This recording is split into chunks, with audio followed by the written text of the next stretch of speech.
Hi everyone, my name is Heather and I'm the person behind Happy Puppy Truffles. Today I wanted to share with you guys another traditional origami, and today we were going to make another jumping frog. And this particular one is a little bit easier, so if you were working with somebody who is a little newer to origami, I think it would be a good choice. For this particular origami, you can start off with a standard traditional square sheet of paper, but what we're going to do is actually make it 2/3 the size so that we have a rectangle to work with. So I'm using 15 by 15 centimeter paper, and I could show you guys a easy trick so that you can cut off 1/3 of the paper and have the right dimensions for your paper, and then you don't need a ruler. So if you want to find where a third is with your paper, if you roll it into an S shape, then you can kind of hold it loosely in your hands and shift it around until each of those sections are the same width.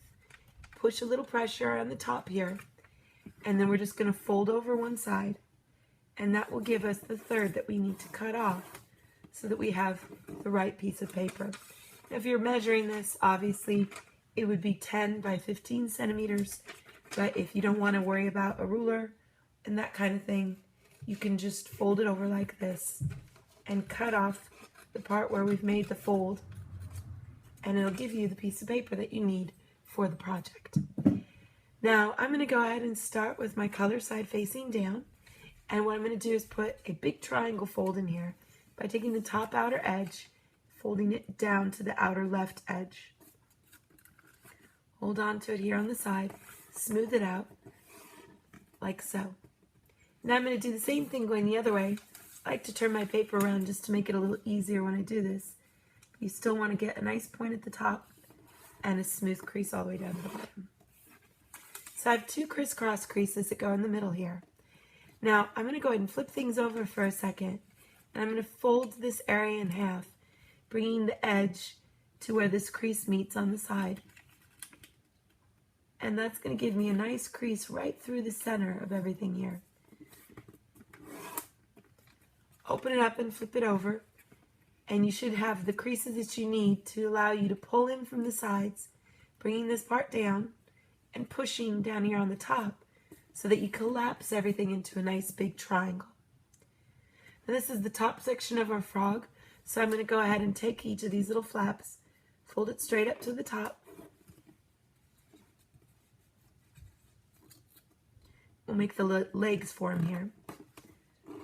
After folding up, I'm going to take those flaps and now fold out, and I'm going to make this inner edge line up with the creased edge I just made. So basically folding out here. That gives me one leg, and then do this side too. So you have something that looks like this. Now I'm going to go ahead and take the side and fold towards the center. And this should be fairly easy because this edge is going to line up with the edge of my leg. And I could just bring it straight down. And you want to make sure your bottom edges line up too. And I could do the same thing on this side.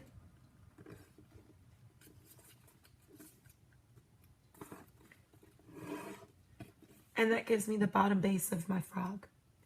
Now I want to create a little bit of a zigzag crease here to allow the spring action that I need to make this frog jump or hop. So I'm going to go ahead, fold straight up to the top parts of his legs, and then I'm going to go ahead and fold straight down.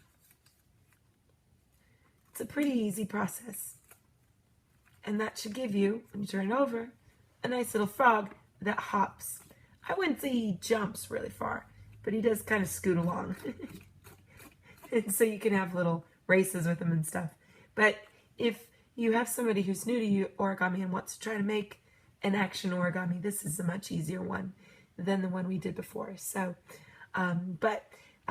something fun in terms of traditional origami. We get our traditional origami hopping frog. And I'll have some more fun things to share with you guys in the days to come. Thanks again always so much for watching, and I'll see you next time. Bye.